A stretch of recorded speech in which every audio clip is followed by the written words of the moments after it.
अब स्टार्ट करते हैं। ये इकाई 5 में आता है हठ प्रदीपिका, है ना। 14 से तो 1600 शताब्दी मानी जाती है इसके बीच का काल। हमने जो हमारे सिलेबस में 8 ग्रंथ हैं, जैसे कि शिव संहिता, योग बीज, गोरख संहिता, सिद्ध सिद्धांत पद्धति, वशिष्ठ संहिता, हठ प्रदीपिका, हट्ट रत्नावली, घेरन संहिता। ठीक है, तब हठ प्रदीपिका पढ़ने जा रहे हैं। नेक्स्ट स्लाइड कर लीजिए। इंपॉर्टेंट चीजें पढ़ लेंगे, आपको इंट्रो भी अभी और मिलेगा इसमें ही। ठीक है, पूरी स्लाइड को पढ़ लेंगे पहले। नेक्स्ट स्लाइड करिए अजय जी। तो देखिए 4 उपदेश है ना, आसन, प्राणायाम, मुद्रा, नादानुसंधान।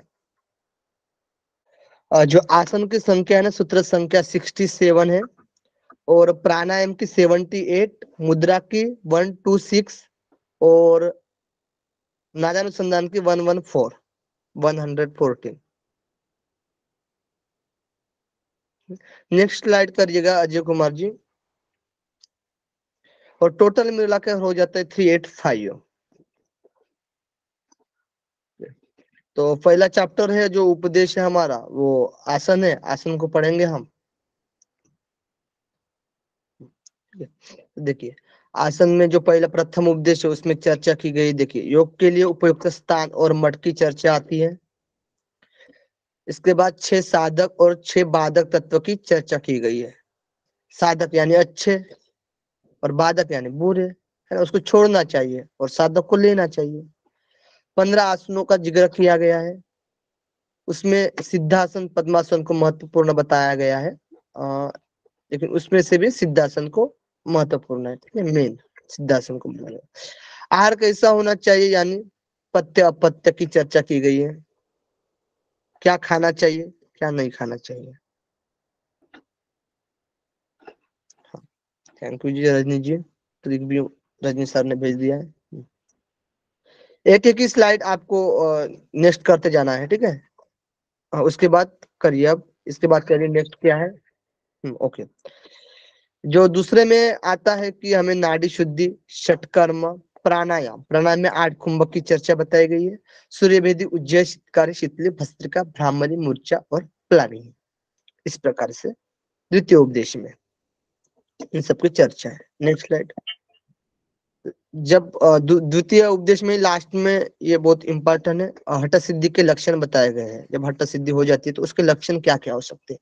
वपु कुशत्वम, वदने प्रसन्नता, नाद स्फुटत्वम, नयने सुनुर्मले, आरोग्यता, बिंदुजय और अग्नि दीपनम। ठीक है, इस प्रकार से जो ये लक्षण बताए गए हैं इसको भी हमें पढ़ना है अच्छे से।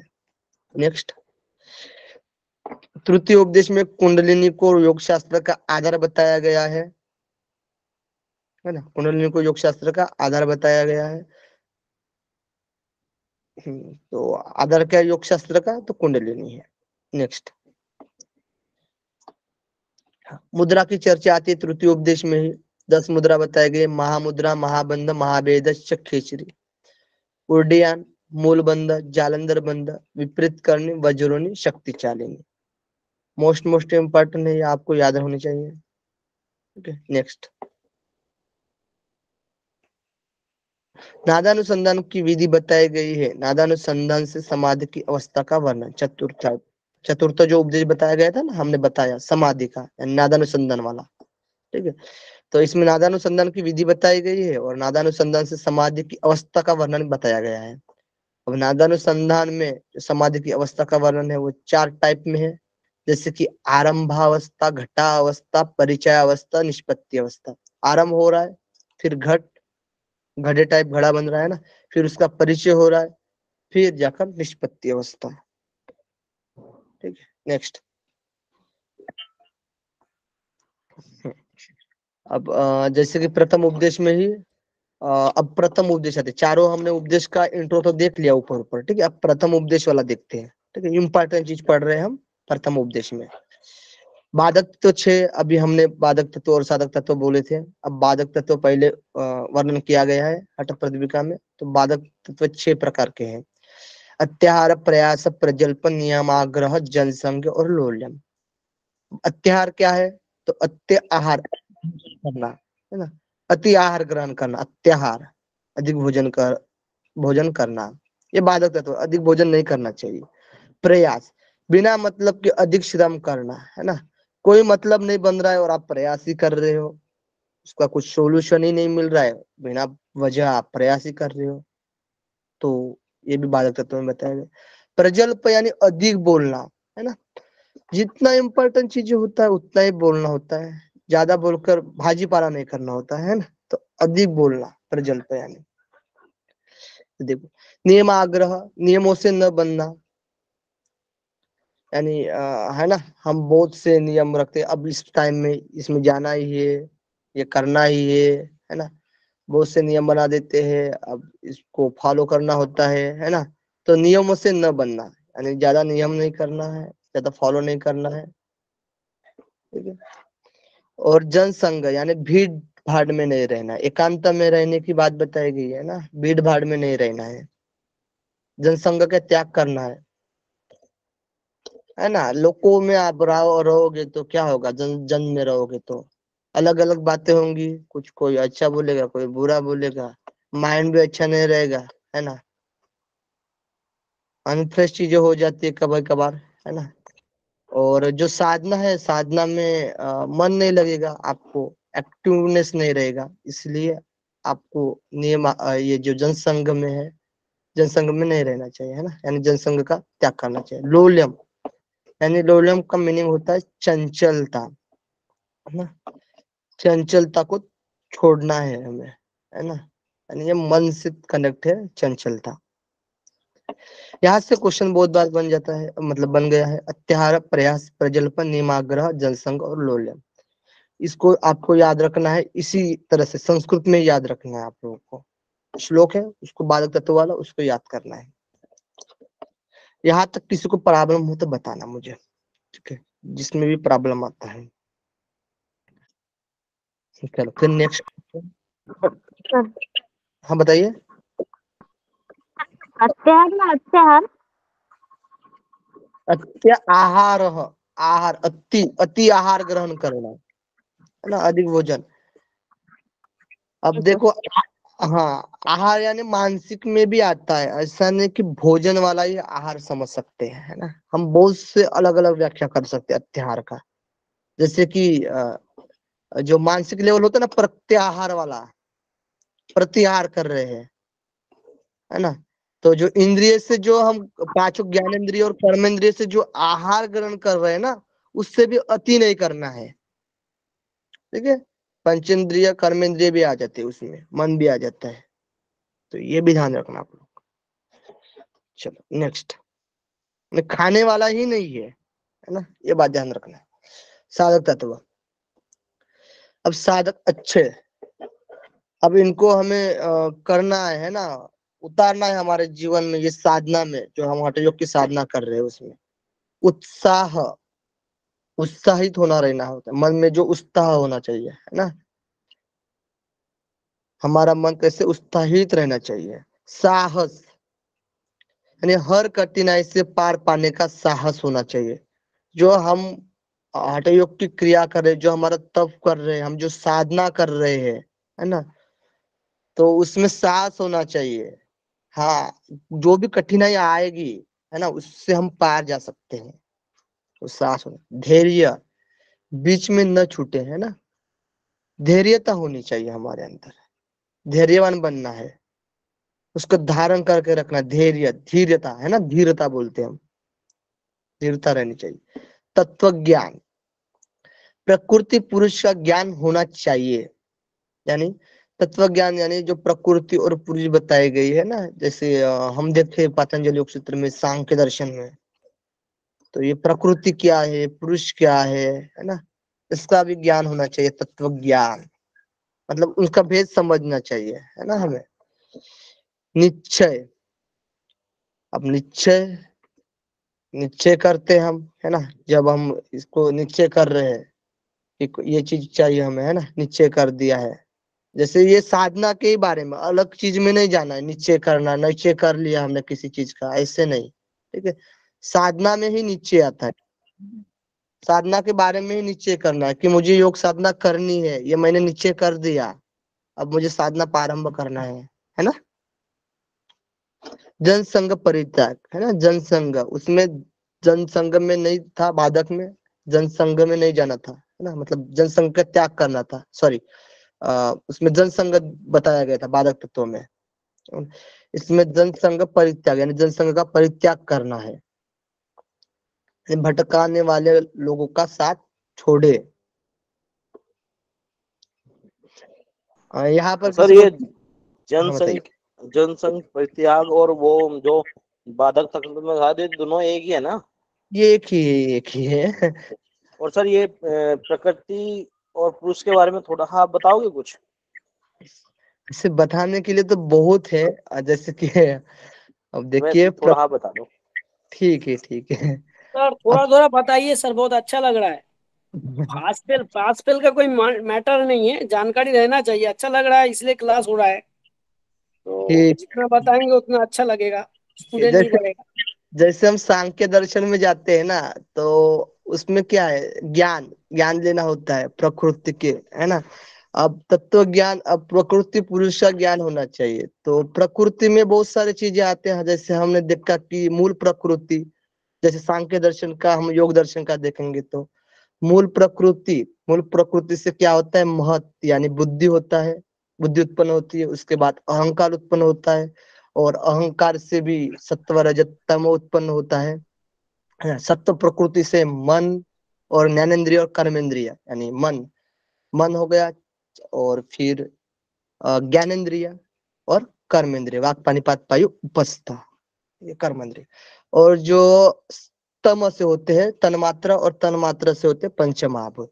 इस प्रकार से सांख्य दर्शन में बताया गया है, योग दर्शन में बताया गया है हमारे, कि 25 तत्व, 24 तत्व हो जाते हैं प्रकृति को पकड़कर, और पुरुष को पकड़ेंगे तो 25 हो जाते हैं, ठीक है।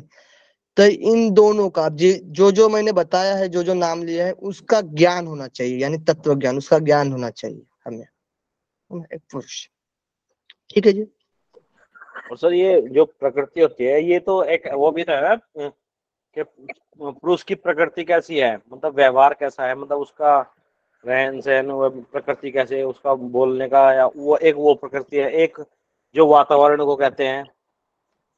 नहीं, यहाँ पर ये प्रकृति, यहाँ पर प्रकृति जो बोली गई है ना, जो अभी मैंने बताया वही प्रकृति है पूरी तरह से, उसी को प्रकृति बोला गया है, ठीक है। अब वातावरण भी इसमें आ जाता है, मूल प्रकृति मतलब ये जो अव्यक्त होती है ना, दिखती नहीं है। हम्म। हाँ सर प्रकृति के हिसाब से सर, ये जो पंचतत्व है, प्रकृति है, और ये सब जो गाछ गचाली ये सब है, हम लोग है, ये सब बस उसका फल है। और जो अदृश्य है वो पुरुष है। हाँ, यस यस। बिल्कुल वो बिल्कुल। अदृश्य के जान लेना ही मुक्ति हो जाता है। ठीक है, सही है। तो प्रकृति में जैसे मैंने बोला ना, पंचमहाभूत तन्मात्रा है ना, तो सारी चीजें आ जाती है, टोटल आ गया है उसमें। हाँ और सर, वो प्रकृति का साकार रूप हम ही लोग हैं सर, हम्म, जितना हम लोग देख पा रहे हैं प्रकृति का साकार रूप ही हम लोग हैं। जी जी। अब हम सांख्य का मौका मिलेगा मुझे समझ पढ़ाने का, तो फिर उसमें डिटेल से हम अच्छे से और पढ़ सकते हैं ना। चलो नेक्स्ट। हाँ सर। हाँ, तो हठयोग का ज्ञान सर्वप्रथम किसने दिया था, तो श्री आदिनाथ ने। हठयोग का परम लक्ष्य क्या है, राजयोग की प्राप्ति। हठ प्रतिज्ञा के लेखक कौन है, स्वामी स्वात्माराम। स्वामी सत्ताराम। Next slide. ये राजयोग को मोक्ष की बताया गया है ना, मोक्ष की प्राप्ति, राजयोग की प्राप्ति। जी जी बिल्कुल। राजयोग यानी समाधि ही होता है, ठीक है, राजयोग यानी समाधि होता है। कितने गुरुओं के नाम लिए गए हैं, तो गुरुओं के 33 गुरुओं के नाम लिए गए। आज से क्वेश्चन आया था गुरुओं में से, ठीक है, आदिनाथ मत्स्येंद्रनाथ, है ना। किसी को श्लोक पता है क्या, मतलब याद है, कोई बोल सकता है। श्री आदिनाथ मत्स्येंद्र शाबरानंद भैरवा चौरंगी मीन गोरक्षी विरूपाक्षी बिलेशया, ये वाला श्लोक किसी को पता है। पूरा नहीं आता सर। ओह, ठीक है, याद करना है आप लोग को 33 गुरु के नाम, ठीक है। चलो नेक्स्ट करते हैं। क्या है, हाँ, हठ हठ हठ विद्या को गोपनीय रखने से क्या होगा, शक्तिशाली होगा, और गोपनीय नहीं रखने पर शक्तिहीन होगा। यानी हठ विद्या को हमें गोपनीय रखना है, है ना, गुपित रखना है, उसको दिखाने, प्रकाशित नहीं करना है। ठीक है, चलो नेक्स्ट। अब इसमें बोला गया है जो हम स्टार्ट में आते हैं ना मठ वाला, तो मठ वाले में बोला गया कि जैसे धनु प्रमाण कौन सी 3 चीजें नहीं रहनी चाहिए, यानी धनु प्रमाण पर्यंतम शिला अग्नि जल विवर्जिता।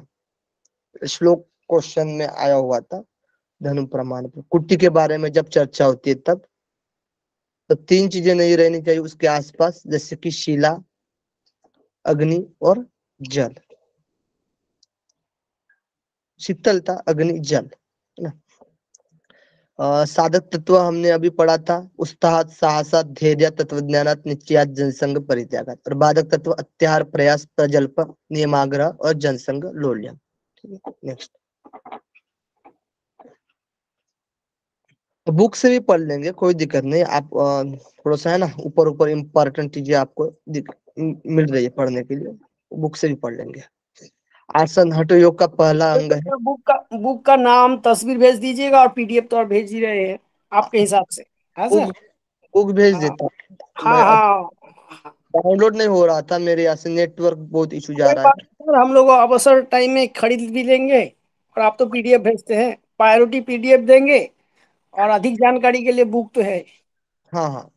Okay, thank you sir. तो पहला अंग आसन है, और आसन का जो लाभ बोला गया है ना सभी आसनों के लिए, स्थिरता, आरोग्यता, लाभ होता है। स्थिर, शरीर की स्थिरता होनी चाहिए। आरोग्य, शरीर हमारा निरोग्य है ना, मतलब आरोग्यता होनी चाहिए। लाघवम यानी शरीर हल्का, लाघव यानी लघु, लघु की तरह हल्का होना चाहिए शरीर। इस तरीके से लाभ बताया गया है। यानी आसन से क्या होगा, हमारे शरीर में स्थिरता आएगी, हमारा शरीर निरोगी होगा, यानी आरोग्यता प्राप्त होगा, और हमारा शरीर हल्का, हल्कापन आएगा हमारे शरीर में। इसमें जैसे कि वशिष्ठ आदि मुनि और मत्स्येंद्र आदि योगियों ने जिस आसनों का निरूपण किया है ना, इन्होंने ही आसनों का निरूपण किया है, उनका ही जो बताया गया है वो सतवाराम ने लिखा है। ठीक है, और सतवाराम ने लिखा है। कनेक्ट हो रहा है ना सभी को, बताइए, नहीं तो ऐसा नहीं हो, प्रथम उपदेश चल रहा है हमारा। ठीक है, नहीं तो आप ये भी भूल जाओगे। हाँ, श्वेता शर्मा जी, रजनी सर जी, हम सब करिए, शालिनी गुप्ता जी, अश्विनी तिवारी जी, योग साधक प्रशांत जी, कामिना पटेल जी, उज्ज्वला जी, शीतल जी, सोनू जी, मीना जी, जानकी धारवा जी, दीपाली जी, हाँ सब लोग एक्टिव है। ज्ञानेश्वर जी, ओके, चंचला पटेल, रुचि जी। तो हठ प्रदीपिका में 15 आसन की चर्चा है। हमने कंपैरिजन में, कंपैरेटिव में हमने बताया था ना रूबी जी। हाँ, तो कि 7 आसनों में लाभ नहीं बताया गया था और बाकी आसनों में लाभ बताया गया था, है ना। तो आसन को देखते देखिए, स्वस्तिक, गोमुख, वीर, कुर्म, कुकुट, उत्तान और धनुरासन। इस तरीके से आप 3-3 सीक्वेंस में बना दीजिए। स्वस्तिकासन, गोमुखासन, वीरासन, कुर्मासन, कुकुटासन, उत्तान, कुर्मासन, है ना। कुर्मासन, कुकुटासन, उत्तान, कुर्मासन, धनुरासन, यहाँ तक 7। अब इस बाकी के जो है लाभ बताए गए, जैसे कि मत्स्येंद्रासन, पश्चिमोत्तानासन, मयूरासन, इसका जठराग्नि प्रदीप्त सेम लाभ है तीनों का। और उसके बाद शवासन। अब जो नेक्स्ट जो है वो सिद्धासन, पद्मासन, सिंहासन, भद्रासन, ये प्रमुख कहे गए 15 में से भी, और इन चारों में से भी सिद्धासन को श्रेष्ठ बताया गया है। ये सबको नाम याद होने चाहिए। ठीक है, चलो नेक्स्ट। भगवान शिव ने 84 मुख्य आसन बताए हैं, और उनमें से 4 महत्वपूर्ण आसन बताए गए हैं। अभी मैंने बोला 84 आसन में से भी 4। अब जो पिछले वाले थे वशिष्ठ और मत्स्येंद्रनाथ ने बताया था, है ना, हमने कंपैरेटिव में आप लोगों को बताया था मैंने। तो शिव के द्वारा 84 मुख्य आसन बताए गए, उनमें से भी 4, सिद्धासन, पद्मासन, सिंहासन, भद्रासन, और इनमें से भी सिद्धासन को सर्वश्रेष्ठ बताया गया है। नेक्स्ट। अब आते हैं मत्स्येंद्रनाथ से, है ना, बाकी तो लाभ बताया ही नहीं है। तो कोई जरूरत नहीं। मत्स्येंद्रनाथ का लाभ 4 बताए गए लाभ। जठराग्नि प्रदीप्त, रोगों के लिए अस्त्र के समान, रोगों के लिए अस्त्र के समान है ना।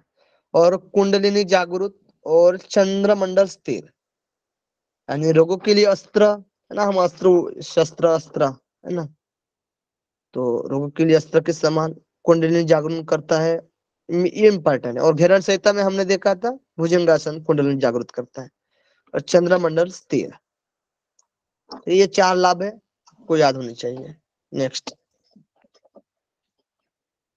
पश्चिमोत्तानासन, प्राणवायु सुषुम्ना में प्रवाहित होता है ना। पश्चिम आसन, पश्चिम मार्ग में, पश्चिम मार्ग सुषुम्ना मार्ग को ही पश्चिम मार्ग बोला गया है। तो प्राणवायु जो है वो पश्चिम मार्ग में चला जाता है, यानी सुषुम्ना मार्ग में जाता है। तो ये पश्चिमोत्तानासन से बिल्कुल मिलता जुलता है। और जठराग्नि प्रदीप्त, जैसे कि मत्स्येंद्रासन, पश्चिमोत्तानासन और मयूरासन के लिए बताया गया है, तो ये सेम है। अब पश्चिमोत्तानासन में हम आगे झुकते हैं, यानी पेट पर प्रेशर होता है ना, तो उदर पतला होता है, ये भी बिल्कुल मिलता जुलता है। और शरीर निरोगी होता है, आरोग्यता आती है, ये ध्यान रखना है। शरीर निरोगी होता है यानी आरोग्यता आती है। ठीक है, जिसमें डाउट हो और जिसमें समझ में ना आया हो वो पूछना है आप लोग को। नेक्स्ट, मयूरासन, समस्त रोगों का नाश होता है मयूरासन से, है ना। रोग, समस्त रोग, पूरा प्रेशर पड़ता है किडनी के पास, है ना। दोनों जो कोने हैं वो पूरे दोनों पार्श्वों में लगाए जाते हैं, समस्त रोग का नाश होता है। उदर और गुल्मा रोग, पेट के उदर, पेट के रोग, है ना, ये दूर हो जाते हैं, गुल्मा रोग। और अधिक या कुपत्य भी पचा लेता है, यानी अधिक कुपत्य जो भोजन होता है ना वो पच जाता है। अधिक भोजन किया हो या कुपत्य यानी बासी वाला जो बोला जाता है, गला गला रह जाता है ना, जो बाहर नहीं निकलता है, वो भी पच जाता है। या हाँ ठीक है, पच जाता है। काल कुटम विष भी पच जाता है, यानी काल कुटम, काल यानी समय होता है, वही समय से जो विष बन जाता है उसी अन्न का विष भी बन जाता है, तो ये भी पच जाता है, काल कुटम। ठीक है, काल कुटम ये इम्पोर्टेंट है, आपको ये ध्यान रखना है, काल कुटम विष भी पच जाता है। उधर गुल्म रोग, समस्त रोग का नाश, विष के लिए फेमस आसन है ना, काल कुटम विष पचा देता है। नेक्स्ट, सर गुल्मों का मतलब क्या हुआ, या बड़ी गुलम का मतलब? मैं घेरण में बताया था, किसको याद है? हेलो, हाँ, हाँ, बाकी किसी को याद है क्या गुल्म का मीनिंग्स? नहीं। घेरण में पेट से संबंधित है तो पाइल्स वगैरह होगा। पेट में से वायु का पेट में वायु बोला? वायु बोला एक्चुअली मयूरासन करने से सर एब्डोमिनल ऑर्गन का एंटीरियर पोस्चर पे ऊपर प्रेशर पड़ता है, जहाँ पर स्मॉल इंटेस्टाइन है, लार्ज इंटेस्टाइन है। तो transfer colon, sequence colon, ascending colon में पेसिंग आता है, वहाँ पर ही 32 फीट का जो हम लोग यहाँ तो होता है बियदांत एंड कुदांत, उसमें प्रेशर आता है, तो पेट संबंधी जितना प्रकार विकार होता है समाप्त हो जाता है। गैस, एसिडिटी, अपाच, इस प्रकार का होता है। लेकिन किडनी तो बैक साइड में रहता है, किडनी में डायरेक्ट प्रेशर नहीं आएगा, इनडायरेक्ट हो सकता है सर।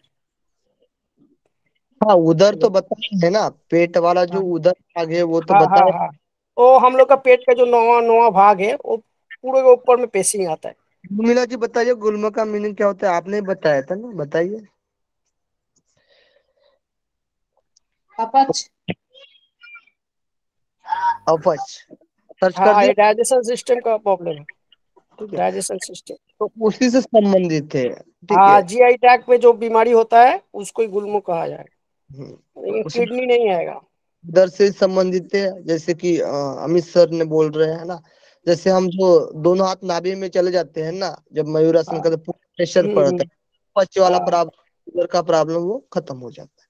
हाँ, तो गुल्म तो उधर। ये सर शुगर के लिए बहुत अच्छा एक्सरसाइज है, शुगर डायबिटीज के लिए बहुत हाँ, अच्छा है। हाँ, लेकिन इसमें अब ले नहीं सकते है ना, हम लेकिन इसको। सब कोई नहीं कर सकेगा, जिसका प्रैक्टिस रहेगा वही कर पाए। नहीं, लेकिन देखिए प्रैक्टिकल का भाग हम ज्यादा नहीं कह सकते इसमें, ठीक है, जो दिया है अच्छा फॉलो करना है। प्रैक्टिकल का भाग है तो प्रैक्टिकल में पढ़ना है चीजों को, ठीक है।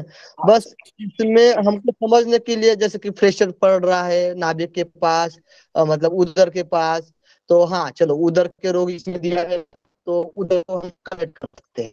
इस तरीके से बस कनेक्ट करना है चीजों को, सारे चीजें बाकी नहीं रख सकते इसमें, ठीक है। जितना बताया गया उसको ही हमको कनेक्ट करना है, बाकी चीजों को नहीं करना है, ओके ओके ठीक है। बाकी ओके ओके ठीक है। Next. मयूरासन को श्री श्री शब्द यूज किया गया है, श्री मयूरासन करके। कालकुटम शब्द किस आसन के लिए इस्तेमाल किया गया है? मयूरासन। चलो नेक्स्ट। नेक्स्ट शवासन। शवासन क्या करता है? थकान दूर होती है शवासन से। हाँ तो ये तो रियली थकान दूर होती है और चित्त को शांति मिलती है। ये कनेक्ट हो रहा है बिल्कुल प्रैक्टिकल पार्ट से, मन शांत होता है, चित्त को शांति मिलती है। नेक्स्ट तो विश्रांति। जी मैम। महत्व सर गुलम रोग जो ऐसा गोला जैसा बनता है ना हमारे पेट में घूमता है, वात का प्रॉब्लम जिनको होता है उनका गोला जैसा बनता है। हाँ सर, उसको वायु का गोला बोलते हैं। वायु का गोला।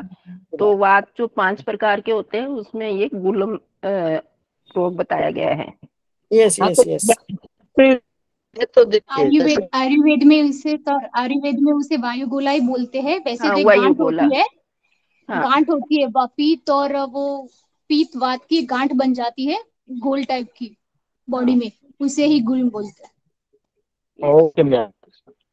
पित्त और वायु, पित्त के आगे जो बताया गया है, पित्त और वायु की गांठ हो जाती है, उसको वायुगुला या कहा जाता है।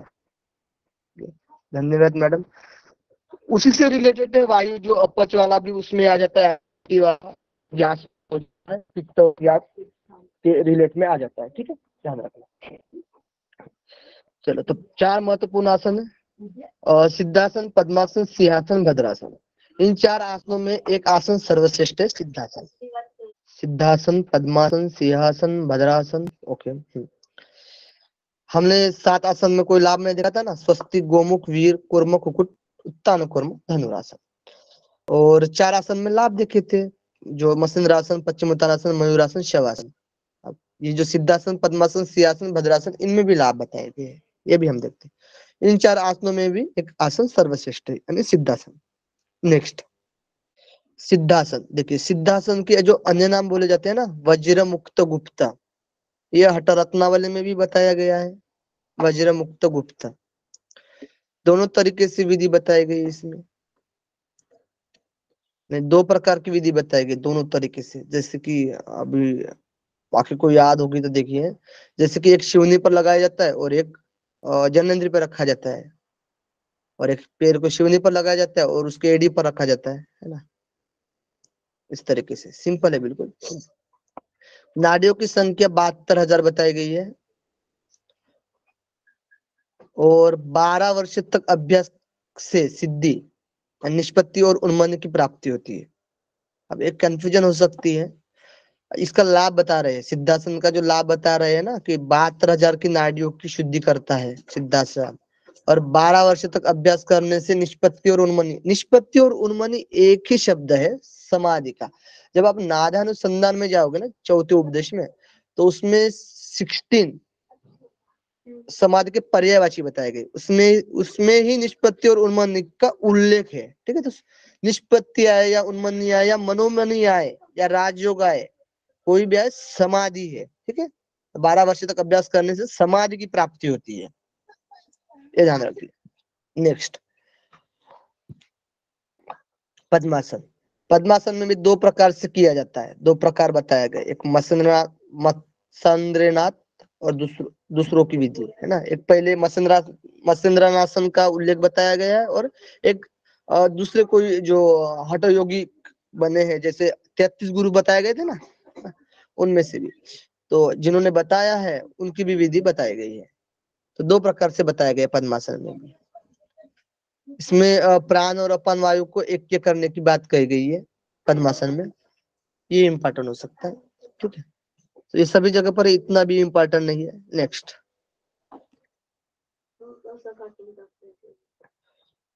यमों में क्या है? मिताहार श्रेष्ठ है, नियमों में अहिंसा श्रेष्ठ है, आसनों में सिद्धासन श्रेष्ठ है। यमों में मिताहार श्रेष्ठ है, नियमों में अहिंसा श्रेष्ठ है, आसनों में सिद्धासन श्रेष्ठ है। लेकिन यम हम बोलते हैं ना कि 10 बताए गए हैं, अलग अलग ग्रंथ में आपको मिल जाएगा, लेकिन क्लियरली नहीं है। और यम 10 प्रकार के यहाँ पर नहीं बताया गया हठ प्रतिपदा में, केवल धाम की बुक में, ठीक है। तो ज्यादातर केवल धाम वाला जो होता है वो यूज किया जाता है ना, फॉलो किया जाता है। अब नेक्स्ट के पेपर में भी अभी तो यम और नियम से जो 10 बताए गए थे ना, कोई कोई उल्लेख करते बुक में, तो अभी तो क्वेश्चन में नहीं आया। तो यम और नियम बस शब्द दिया है कि यमों में मिताहार श्रेष्ठ है और नियमों में अहिंसा श्रेष्ठ है, बस इतना जानना है आपको। 10 यम होते हैं, 10 नियम होते हैं, ये हठ प्रतिपदा में नहीं जानना है, नहीं देखना है, ठीक है। आसनों में सिद्धासन श्रेष्ठ है। हाँ, आत्मा का ध्यान करते हुए मिताहार का पालन करता, ये सिद्धासन में बोला गया है ना। अभी जो हमने पढ़ा था कि आत्मा का ध्यान करते हुए मिताहार का पालन करता है, कितने साल में? तो 12 साल तक अभ्यास करने से निष्पत्ति अवस्था।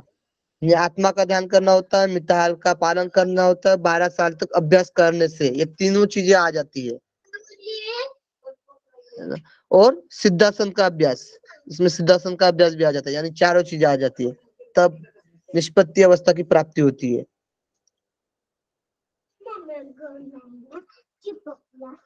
और इसमें जो सिद्धासन के लाभ बताया गया था ना कि तीनों बंध अनायास ही लग जाते हैं,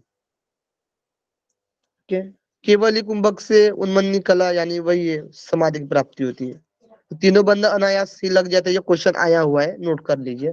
सिद्धासन से अनायास लग जाते हैं। और हम आगे देखेंगे सिंहासन में, तो तीनों बंधों का अभ्यास सरल हो जाता है, ये भी चीज आपको मिलेगी। नेक्स्ट, किसके समान कोई आसन नहीं है?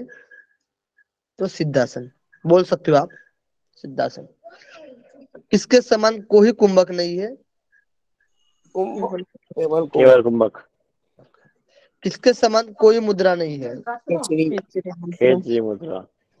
किसके समान कोई लय नहीं है? नाद। कल शालिनी मैम ने शायद क्वेश्चन पूछा था ना कि खेचरी मुद्रा या योनि मुद्रा श्रेष्ठ है, तो इसमें बताया है ना खेचरी मुद्रा है मुद्राओं में। खिचड़ी मुद्दा, खिचड़ी।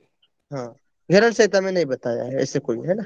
चलो नेक्स्ट, महत्वपूर्ण आसन अभी हमने 2 देखा था, सिद्धासन पद्मासन। अब सिंहासन श्रेष्ठ योगियों द्वारा पूजित है, श्रेष्ठ योगियों के द्वारा पूजित है, सिंहासन के लिए बोला गया। और तीनों बंद आसानी से लगने लगते हैं। ओहो, ये मिस्टेक लाइन है, मतलब वैसे तो मिस्टेक नहीं है, तीनों बंद आसानी से लगने लगते हैं, यानी आसान हो जाता है अभ्यास, ठीक है। ये बात कह रहे हैं इस शब्द में, तीनों बंधक का अभ्यास आसान हो जाता है। भद्रासन, इसका दूसरा नाम गोरक्ष आसन भी कहा गया है, गोरक्ष आसन। भद्रासन का दूसरा नाम क्या है? गोरक्ष आसन, ये नोट करें। जैसे कि सिद्धासन में मुक्त वज्र गुप्त बताया गया है, तो भद्रासन में गोरक्ष आसन बोला गया है। अब ये कंप्लीट हो गया है भद्रासन तक। अब जो नेक्स्ट आता है कि ब्रह्मचारी, मिताहारी, त्यागी, योग परायण। 1 मिनट सर जी, होना है, बाकी है, बाकी है। हाँ, ब्रह्मचारी, मिताहारी, त्यागी, योग परायण को 1 साल में, देखिए जो ब्रह्मचारी है ना, ब्रह्मचार्य का पालन कर रहा है, यानी इंद्रिय को अपने संयमित कर रहा है। मिताहारी यानी जो मिताहार का पालन कर रहा है, यानी भोजन ज्यादा भी नहीं और कम भी नहीं ले रहा है, जितना चाहिए, जैसे कि 2 भाग अन्न, 1 भाग पानी, 1 भाग जल, इस तरीके से मिताहारी। त्यागी, जैसे बोलते हैं ना कि जो चीजें है आवश्यकता नहीं है ना, त्यागी यानी ज्यादा संग्रह भी नहीं करना है, हमें त्याग कर देना है ना, नहीं तो क्या होगा, उस चीजों में हम मोह में पड़े रहते हैं, तो त्यागी। और योग का परायण यानी योग का पालन करने वाला, परायण यानी हिंदी में थोड़ा सा अलग हो जाता है, लेकिन संस्कृत में परायण यानी उसका पालन करने वाला, ठीक है, योग परायण। इन चारों तरह के जो साधक है ना, ब्रह्मचारी, मितारी, त्यागी, योग परायण, इनको 1 साल में सिद्धि मिल जाती है, इसमें कोई संदेह नहीं है। सर यहाँ पर परायण का मतलब होगा सर आकृष्ट। आकृष्ट मतलब अट्रैक्शन, पालन नहीं। योग परायण, योग का पालन करने वाला, यानी योग को फॉलो करने वाला। हाँ हाँ हाँ, वो हो सकता है। वही चीज। आहार बताया गया है मिताहार, सुसिग्न चिकना भोजन, मधुर मीठा, है ना, सुसिग्न मधुर मीठा भोजन होना चाहिए मिताहार में। और मिताहार की डेफिनेशन है ना, क्वेश्चन आया हुआ है। चतुर्थांश यानी आधा पेट भोजन, 1/4 पानी, और इसमें वायु की बात नहीं है, लेकिन वायु के लिए हम 1/4 और है ना, वो खाली रखते हैं। और शिव को अर्पित करते हुए भोजन करना चाहिए, यानी चतुर्थांश यानी आधा पेट भोजन करना चाहिए, और 1/4, है ना, चारों भागों में से और एक भाग जो रहता है ना, वो पानी के लिए, और एक भाग जो रहता है वो खाली हवा के लिए रहता है। और शिव को अर्पित करते हुए भोजन करना चाहिए, शिव की भी बात बताई गई है। चलो नेक्स्ट। क्या खाना चाहिए, क्या नहीं खाना चाहिए, है ना, इसकी चर्चा की गई। तो वर्जित देखते हैं, क्या क्या वर्जित है। कटु, अम्ल, तीक्ष्ण, लवण, उष्ण, हरी शाक, खट्टी भाजी, तेल, तिल, सरसों, मध्यम मछली, बकरे का मांस, दही, छाछ, कुल्फी, कोल यानी बेर, खली, हींग, लहसुन, ये वर्जित बताए गए हैं। कटु, अम्ल, तीक्ष्ण, लवण, उष्ण, हरी शाक, खट्टी भाजी, तेल, तिल, सरसों, मध्यम मछली, बकरे का मांस, दही, छाछ, कुल्फी, कोल, खली, हींग, लहसुन, ये वर्जित बताए गए हैं। ठीक है, तो इसको ध्यान रखना है आप लोगों को। इस श्लोक को ही याद रखना है आप लोगों को, जो ये श्लोक बताया गया है। जैसे कि जब हम स्पेशल स्पेशल मंत्र निकालेंगे ना, कि इम्पोर्टेंट मंत्र, उसमें सारी चीजें आ ही जाएंगे। तो क्या क्या याद करना है वो आपको पता ही चल जाएगा। और कंपेरेटिव में भी ये पढ़ेंगे, सारी चीजें पढ़ने वाली ही है। तो किसमें इसमें डाउट हो तो बताइए, तो आगे जाते हैं। ठीक है, इस तरीके से वर्जित बोला गया है इन चीजों को। चलो नेक्स्ट। क्या नहीं, इसकी चर्चा है, यानी फिर से गर्म किया हुआ भोजन, यानी जो हमने पकाया है ना, जिसे बोला जाता है ना, कि 2-3 मिनिमम 2 घंटे तक जो हम भोजन रखते हैं, उसके बाद 2 घंटे के पहले खाना चाहिए, उसके बाद नहीं खाना चाहिए, है ना, ऐसे बोला जाता है ना।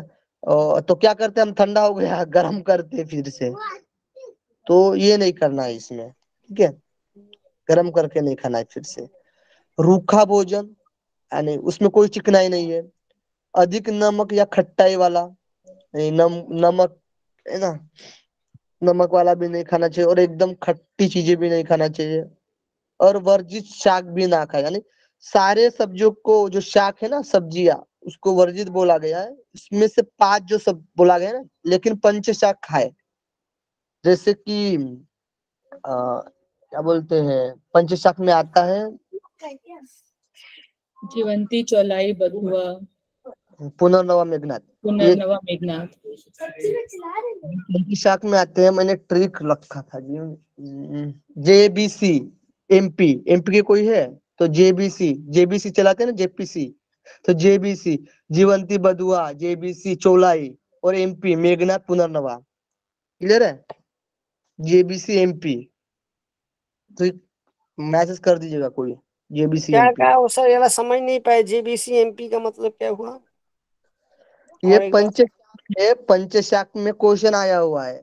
जेबीसी यानी जीवंती, बधुआ, और चौलाई, और एम का मतलब हुआ कि एक मिनट, जो जेबीसी, जीवंती, बधुआ, मेघनाथ, मेघनाथ।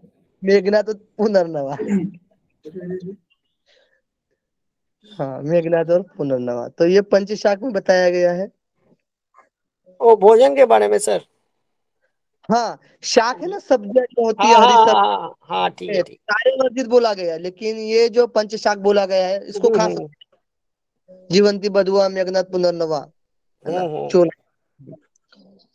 यहाँ गोरक्षनाथ का जिक्र है ना। इन्होंने बोला है कि अग्नि, है ना, अग्नि जो हीट वाली चीज है, अग्नि, स्त्री, देखो स्त्री से, स्त्री का भी संपर्क नहीं लेना चाहिए, है ना, और पथ्य, लंबी यात्रा वर्जित बोला गया है।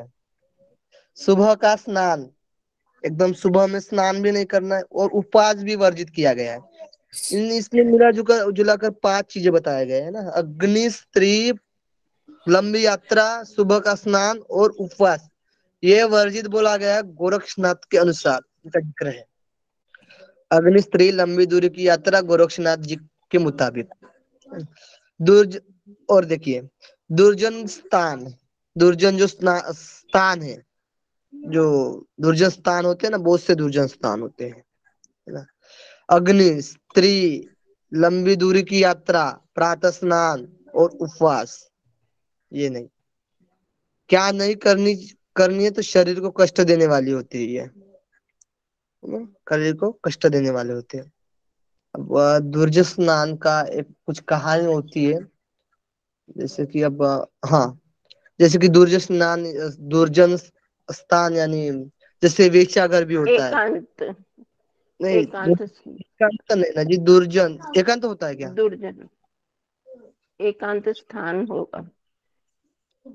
दुर्जन यानी जो अच्छा, दुर्जन मतलब जो अच्छा नहीं है, बुरा जगह है, मतलब जहाँ बड़ी जैसे बहुत ज्यादा जंगल है, बहुत बाघ शेर ये सब रखा है, ये सब जगह इसी प्रकार होगा। जैसे देखिए ना, दुर्जन और सर्जन, दुर्जन और सज्जन, तो दुर्जन दुर्जन मतलब खतरनाक हाँ, स्थान। जो आपको साधक के लिए साधना करने के लिए अनुकूल नहीं है, प्रतिकूल परिवेश को ही दुर्जन स्थान बताया गया है, मान लीजिए सर, इस जैसे प्रकार एक होगा। कथा, जैसे एक कथा आप लोगों ने सुना होगा, मैं थोड़ा वो पता है, मैं शेयर करना चाहता हूँ। दुर्जन स्थान, है ना, जैसे कि एक वेश्याघर होता है, और आप लोगों ने सुना होगा, अब पता नहीं, एक वेश्याघर होता है और उसके पास ही कोई साधना कर रहा होता है, महापुरुष एक, है ना। हाँ हाँ, तो बैठा होता है वो साइड में। अब वेश्याघर में आते हैं जाते हैं, आते हैं जाते हैं। अब उसका देखिए, अब उसके पास साइड में रहा तो उसका तो मन उधर जाएगा ही, तो वो देखता है कि अब कोई एक आया है, उसका एक पत्थर रखता है, और दूसरा आया और गया, उसका भी पत्थर रखता है, तीसरा आया उसके घर के आसपास, मतलब उसका नजर अपने साधना पर नहीं, उसके उसके इस पर है ना। वेश्याघर में कौन आ रहा है कौन जा रहा है, अब एक एक पत्थर रख रहा है, एक के ऊपर एक के ऊपर एक के ऊपर।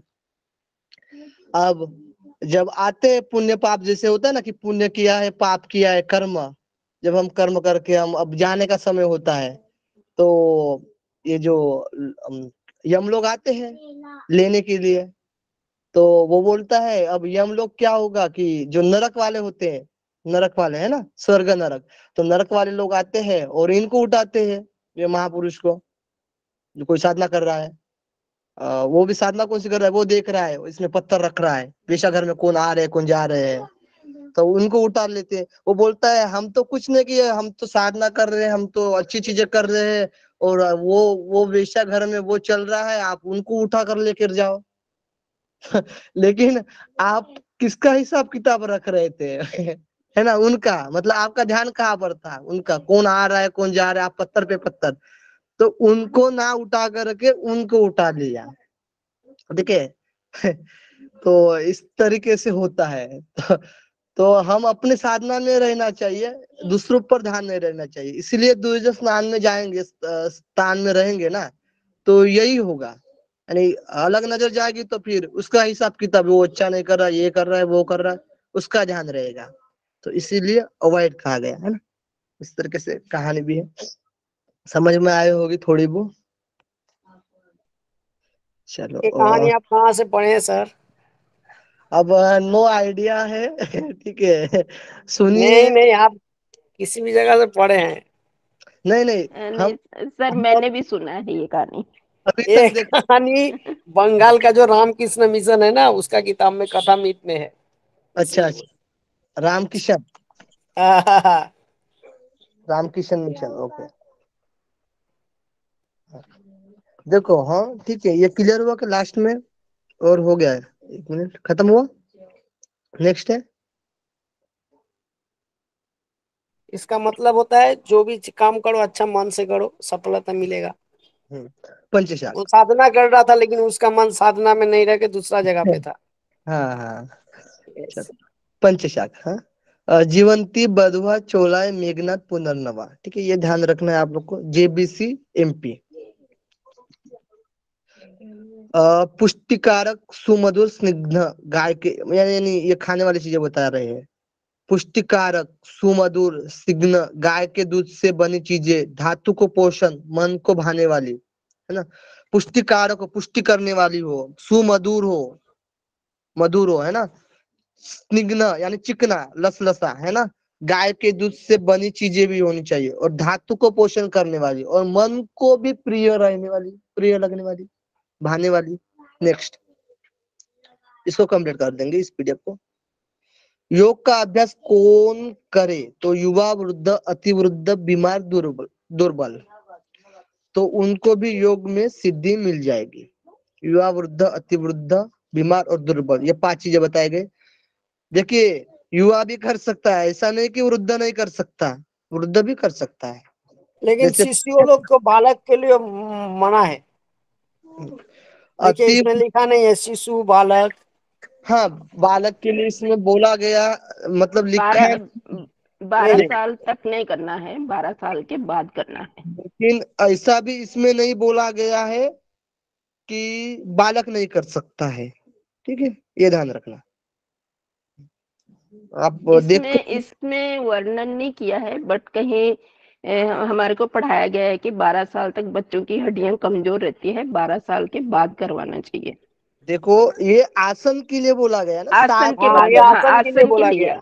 तो आसन के लिए, साधना के लिए कोई एज उम्र नहीं हाँ होती। नहीं सर, साधना के लिए आसन नहीं। अभ्यास हो जाने के बाद ही तो प्राणायाम किया जाता है ना, इसी कारण बोला गया है। आसन जब नहीं हो ठीक से कर पाएगा, प्राणायाम वही कैसे कर पाएगा?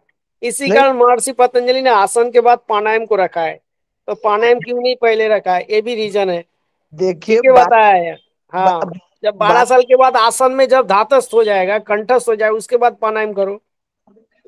देखो, बात क्या है कि अब भट्ट प्रदीप की बात चल रही है, तो ठीक है, आसन कर रहे हैं हम। हाँ हाँ, लेकिन हम बाकी के भी जो ग्रंथ पढ़ेंगे, कोई भी ग्रंथ पढ़ेंगे, तो ऐसा नहीं कि हमें आसन ही करना जरूरी है ना। इसीलिए बोल रहे हैं कि यहाँ पर ना भी बोला गया, ऐसा नहीं है। ठीक है, ध्यान रखिए। युवा, वृद्ध, अतिवृद्ध, बीमार, दुर्लभ, तो यस। उनकी योग में सिद्धि मिल जाएगी। अभ्यास करने से सिद्धि मिलेगी, वस्त्र धारण या शास्त्र पढ़ने से सिर्फ सिद्धि नहीं मिलती है ना। तो अभ्यास करना बहुत जरूरी है, अभ्यास होना चाहिए। सतु दीर्घ काल निरंतर सत्कार आसेवितो दृढ़ भूमि, है ना। अभ्यास करना चाहिए, पतंजलि ने। मतलब आचरण में लाना चाहिए। नेक्स्ट, जब तक राजयोग की प्राप्ति न हो जाए तब तक विभिन्न आसन, विभिन्न कुंभक और विभिन्न मुद्रा का अभ्यास करते रहना चाहिए। यम में मिताहार श्रेष्ठ है, नियम में अहिंसा श्रेष्ठ है, ये तो पढ़ा है हमने। नेक्स्ट, मतलब जब तक की राजयोग की प्राप्ति नहीं होती ना, तब तक हमें विविध कुंभक, विविध मुद्रा, विभिन्न आसन करते रहना चाहिए। ये तीनों के बाद ही लास्ट में राजयोग का बताया गया है। नेक्स्ट,